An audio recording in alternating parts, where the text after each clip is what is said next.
Hi everyone, my name is Lara Vujovic and I'm so excited to be talking to you about emotion today. Some of you have probably already considered emotion as part of your user research work. Some of you may have not, but you're curious enough to tune into this talk. Hopefully, I'll be able to tell you more about what emotions are and how you can best include them in your research practice. I believe that the measurement and understanding of emotion has been the missing puzzle piece in the UX research world. Before I go into the topic though, I want to share a little bit about myself. I was born in beautiful sunny Montenegro. Then I moved to Slovenia for high school, and then I got my bachelor's degree in psychology in Germany. That's when I decided that I really enjoy this psychology thing, and I decided to pursue a PhD in experimental psychology, which ultimately led me to Boston, Massachusetts, where it's much colder than where I'm from. In Boston, I was at Tufts University. Specifically, I was part of the Emotion, Brain and Behavior Lab, where I did research on emotion regulation under Professor Heather Urry. That's when I really studied emotion from the perspective of psychophysiological correlates. I also studied emotion in terms of self-report and behavior. I'm going to touch on all of these in this talk. While I was in my PhD though, I realized that the world of academia may not entirely be for me, so I did an internship at Spotify to see how my research skills can be best applied elsewhere, and I really enjoyed studying Spotify listeners. And that led me to studying how people travel at TripAdvisor in my first UX research job. By the time you'll be listening to this talk, I will be a few weeks into my new position as a user researcher at Instagram. Now, in terms of this talk, I want to touch on 4 key components. First one will be, why are emotions important? Why should you care about them? Second one, what should you consider when measuring emotions? Then the third one will be, I'm going to give you an overview of several different methods for measuring emotions. For each of those, I'm going to tell you how cost and resource effective it is. I will tell you when it's best to use this method, and then what are the limitations of the method, because all of them have some. I'll also leave you with some tips to help you implement this method in a way that might be cheaper or quicker or easier. At the very end, I'm going to give you some parting thoughts on how to implement the measure of emotions in your UX research best. I hope this sounds fun, and I hope you'll stick with me through this. Now, as I said, this talk will give you an overview of several methods for measuring emotions that you can implement in your user research. What this talk will not do is give you an overview of all possible methods, but it will leave you with critical tools to assess whether a method might be appropriate for your research question. And I hope this will be helpful in your research practice. Now, as promised, what are emotions? Well, before this talk, I actually Googled emotions, and in the Google News tab, I saw over 60 million results on emotion. People are constantly talking about them, writing about them, trying to figure out emotions. In addition to everyday people, scientists have been trying to figure out the same thing. And the definition I'm providing here is a result of that work, and I think it's a really good definition for what emotions are. Emotions arise when a person attends to a situation and sees it as relevant to their goals. Emotions are a whole body phenomena. They're reflected in changes in subjective experience, behavior, and central and peripheral physiology. In this talk, I will focus on how we can measure those changes in subjective experience. I'll lightly touch on the behavior piece, and I will focus on measuring the changes in peripheral physiology. I will skip the central physiology because honestly, the whole brain thing can be a whole separate talk. Now, why do emotions matter? Why should you care about studying them? Well, emotions organize our rational thinking. I know this might sound counterintuitive to some, because emotions and rational, in pop culture and in everyday life, they seem like they're on 2 different planets. But in fact, our rational thinking would not exist if there weren't for emotions. Emotions impact some really basic cognitive processes like perception, like memory.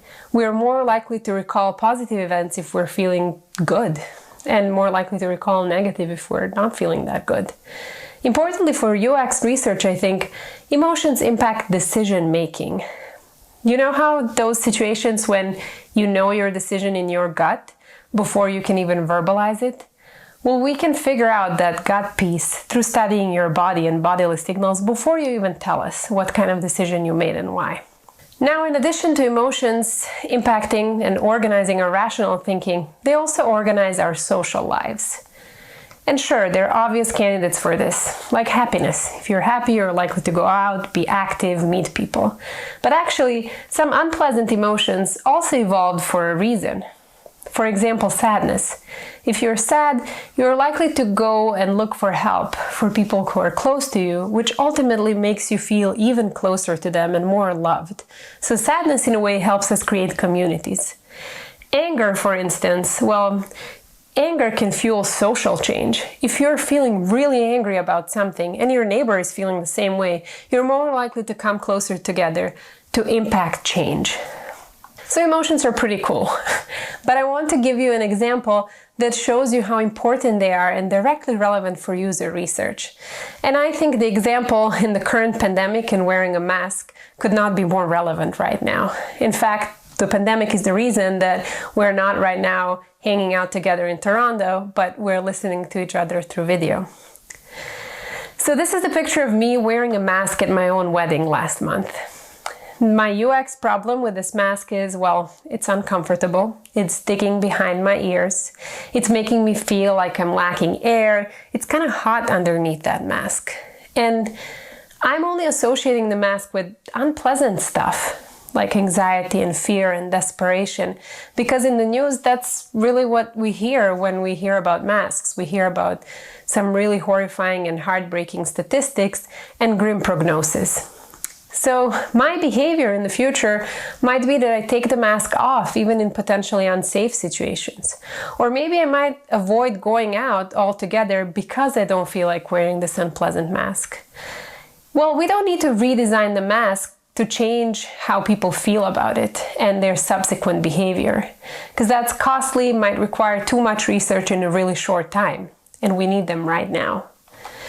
Instead, we could target people's perception about masks. We could say, wearing a mask allows you to rejoice life's beautiful moments, like your wedding. Or wearing a mask helps you stay connected with people you care about, like visiting your grandparents in a nursing home. We can also make some simple tweaks to the design of the masks, like make fun designs or colors, and then tell to people that that's a really nice way to show their love for fashion. Now, once we target perception, it will impact people's memory, because they will think back to these pleasant events that they could participate in because they were wearing a mask and say, oh, I felt good last time I was wearing this mask. And then they might wear it again, because now when they have a good memory, it will impact their decision-making process. And that results in a good outcome for everyone. Hopefully, I now convinced you that emotions matter. They're parts of our everyday life and influence a lot of cognitive processes that are incredibly important for user researchers to understand. So if you want to understand your user's behavior, you need to understand their emotions. And to fully understand their emotions, you need to study the type of emotion that they're experiencing and also the intensity of the emotion they're experiencing. And you need to understand why these emotions came about. And to help you kind of situate yourself in the study of emotion, I will give you a diagram here that I had used and many emotion researchers have used to study emotions in a more simple way, because emotions might sound still pretty nebulous as a concept to you. But let's think of them along these two dimensions. Type of emotion or valence, going from unpleasantness to pleasantness, and then arousal, or intensity of the emotion, activation of emotion, going from low to high arousal. And now I put some examples of emotions that are frequently experienced on there just to see how this works in practice. Let's take happiness as an example. It's a highly pleasant emotion, but it's not that high in arousal. It doesn't activate you as much. Whereas fear, it's pretty unpleasant and it's really high in arousal. And then you have sadness, which is very unpleasant, but it's relatively low in arousal. And it makes sense when you think about it. When you're sad, all you want to do is lie in your bed and eat ice cream. Or maybe that's just what I like to do. Now, there are many different ways to measure emotion along these two axes I mentioned. And for the purpose of this talk, I organized them under two different sort of categories. One is the range of these measurements going from low cost and low resource need to high cost and high resource need. Another one groups them into two different categories where we rely on what the user tells us versus we rely on users' bodily signals. And you'll see how this works in practice. So first I'm going to talk about those measures that rely on what the user tells us. One of the measures that I've used frequently in my work has been the self-assessment mannequin, or SAM. And you can see here, it has these cute little illustrations that allow us to assess valence on a 5-point scale, arousal, and dominance. The dominance piece, going from control to in control, is not something I've used frequently in my research, or it hasn't really been as frequently used in emotion research. Now, I think SAM is fantastic for cross-cultural studies because I think that not everyone understands our 1 to 5 scales in the same way with the similar verbal descriptions. It's just much easier and user-friendly to present it as little illustrations. So this tool could be very useful for studying, for example, emerging markets, for studies that involve children or people with language disorders. And SAM has been validated across numerous studies, not only in emotion science. It is also good for getting a quick pulse on new designs and to get real-time brief emotion assessment, because the user really needs to point at an illustration, so it doesn't have to involve lengthy interviews, etc. Now, caution here is the same as for all other self-reported measures. People might be unaware of the emotions they are experiencing. They also might be unwilling to truthfully report their emotions, so we need to keep that in mind when we analyze the data we get through SAM. Another self-report tool that I have used extensively is the Evaluative Space Grid, or ESG. It basically combines two valence rating. Remember how we talked about valence? There is an axis for negative rating and for positive rating. It's great because you can collect this data on two different axes with just one click on your user's end. This is great for, obviously, when you're studying ambivalent emotions. And when you think about it, it makes sense. We're rarely 100% positive about something or 100% negative. So this allows users to express that in-between space. It's great for real-time emotion assessments in longitudinal studies and good for diary studies. And I'm saying this because diary studies tend to be longitudinal, and ESG can sometimes be difficult for people to understand if they just need to quickly give you an answer, because it requires some extra instruction for how to use it. But in a longitudinal study, they'll have plenty of time to practice it. Other cautions regarding ESG are really similar to SAM. Users are telling us what they know, and they might not even be willing to tell us what they know. Another method of measuring emotion that comes from what users tell us is the sentiment analysis. I give example here of, this is probably an illustration of some forums, board forums, somewhere where people were able to express how they felt about a product. Positive was rated as, my experience so far has been fantastic. Neutral one was when the person wrote, okay, I guess. And your support team was useless, that one was marked as negative. A software that is pretty widely used in academia is Luke, or LIWC. And this is software that's analyzing your written text, analyzing the total number of words, the number of words they recognize as positive, neutral, or negative.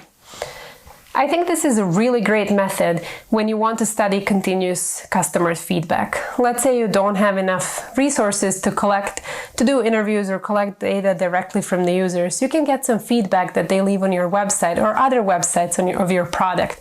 Maybe analyze their social media posts. Software like Luke can be super helpful to do so. They're also great for if you are collecting data from your users and you use some long-form survey responses to get there.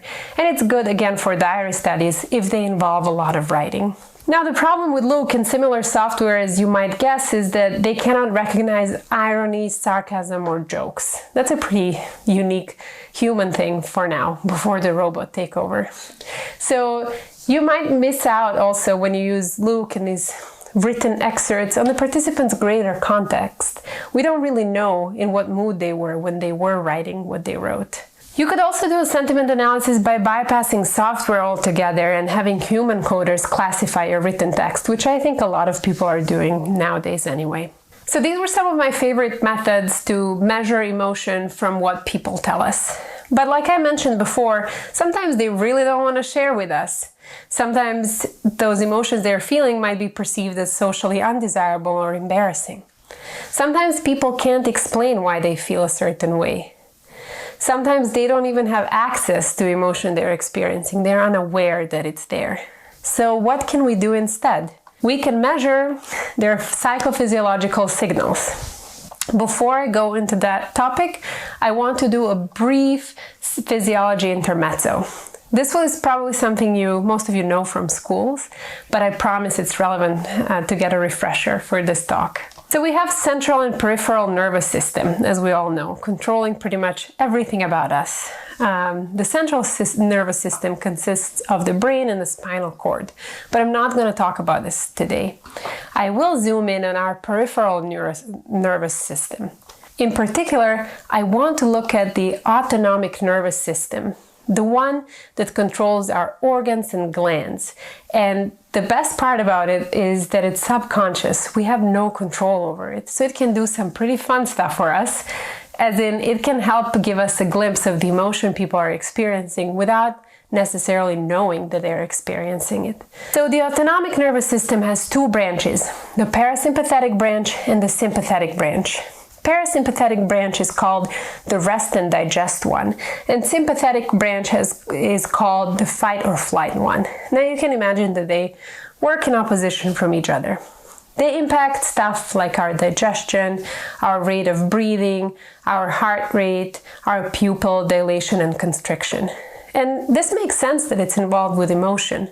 For example, when you're nervous when recording your talk, your heart rate might go up.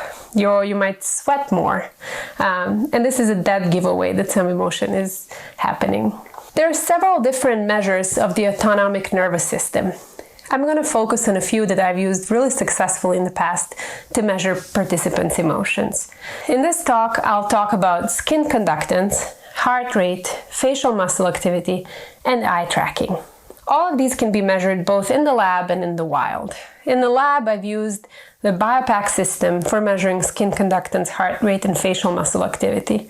I've also used Toby for eye tracking.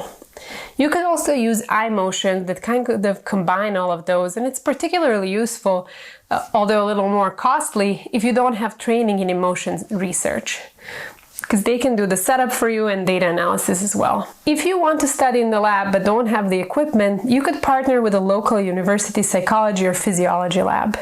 These labs are often happy to collaborate, and it's a really happy collaboration because a lot of PhD students are now looking to move into industry, so any kind of applied context would be great for them.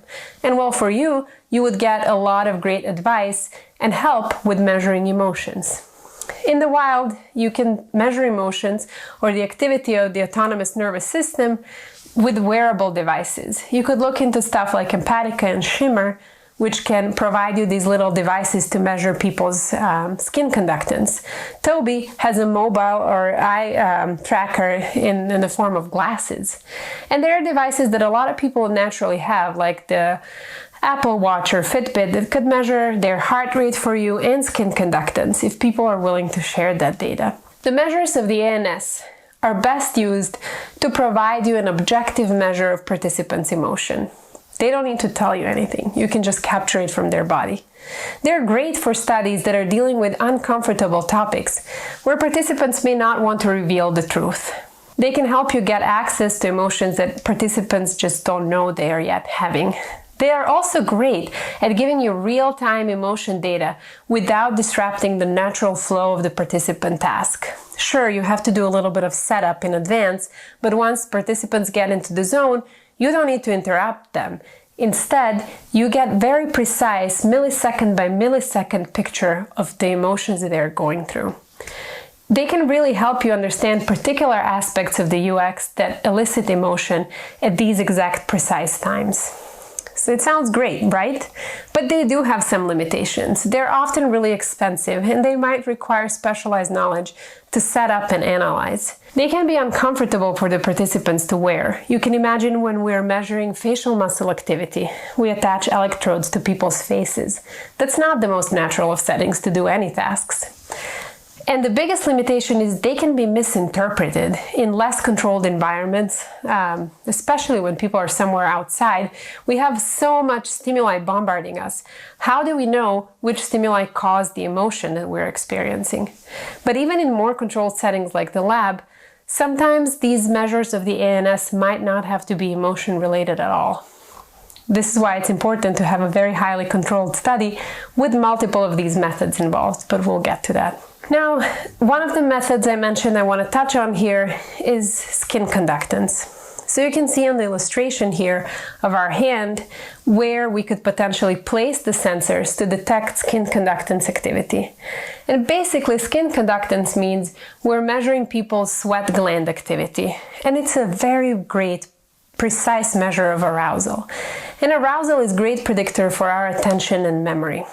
So you can imagine that if we measure someone's skin conductance, it's really great in studies where we want to measure users' stress, excitement, or frustration. We can attach these skin conductance sensors to them and follow at what points of the user journey they drop off, the engagement drops off, the frustration rises. Now, I want to caution you to always measure participants' baseline, because sometimes skin conductance can seem high, but that's maybe just because the room is pretty humid, so there is more sweating and there is more water in air, or people came from increased physical activity. Skin conductance is great to tell you about the intensity, the activation of the emotion, but it doesn't really tell you whether that emotion is pleasant or unpleasant. Another fun thing here is that if your participant needs to have both of their hands busy for a task, you can actually attach the sensors to participants' feet to measure skin conductance. I've done it in the past. It's not great for the research assistant, but it does solve the problem of keeping your movement artifact low. Another measure of the ANS is the heart rate. I mentioned it before, like when you're nervous, your heart might just beat faster. And we sometimes even colloquially talk about how our emotions are in our heart. So heart rate decelerates when people are responding to aversive or unpleasant stimuli that they want to get away from. So it's a good indication of unpleasant emotions. It can be particularly helpful to identify which part of the user journey are unpleasant to your user. Now, to caution you, again, always get the baseline for the person to minimize bias.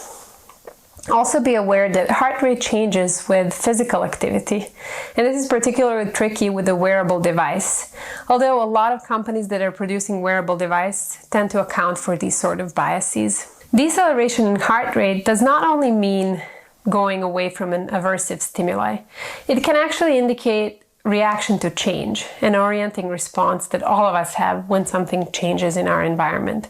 So it is a little tricky to interpret on its own. Now, my favorite one is measurement of facial muscle activity. And in my emotion research, I mainly focused on two muscles. The corrugator muscle, which is the frowning muscle right here, you can imagine it activates when you're feeling an unpleasant emotion. And then the zygomaticus right here, which happens when we're smiling and experiencing a pleasant emotion. And unlike facial expression analysis, measuring muscle activity can detect expressions that are not visible to the naked eye. So I think that's pretty awesome. But that comes with a limitation on its own. If the emotion is so small that it's not even on our face, does it really exist? Will it really impact our subsequent decision-making and behavior? And sometimes facial muscle movements have nothing to do with emotions. Maybe some people just like doing something like this when they talk or do tasks. Nevertheless, I think this is a really useful one because it helps us capture those emotions that people might not be willing to express. They might be actively suppressing it because maybe in that social situation it's not desirable to express. But our measurement will pick up on it. Now you can also avoid the lengthy setup or potential participant discomfort that comes when you place sensors to their face. You can hire an expert in reading microexpressions, expert in the facial action coding system, or you can use software to analyze people's emotions, those microexpressions again, software like Affectiva or iMotions. So there are plenty of options out there to capture this. The last one I want to touch when it comes to psychophysiological measurements is eye tracking. When we use eye tracking, fixation points are one type of data that helps us index participants' attention. So they essentially tell us to what part of their environment people are paying attention to. Pupil diameter can index emotional arousal. Remember how we talked about the parasympathetic and sympathetic nervous system impacting pupil dilation and constriction? Well, that's right there. But it could also signal cognitive load. So people might be looking somewhere and their pupils might dilate because they're trying really hard to figure something out. Pupil size may also be impacted by light or hue in visual stimuli. And we also, when we wear, or participants wear the eye tracking device, or we use eye tracking to track their movement, we don't know why they're paying attention to certain aspects of the world around them or of our UX. And then it's important to couple this measure with another one, maybe more explicit self-report, to figure out and overcome the biases I listed here. Now let's talk about how all of this makes sense together.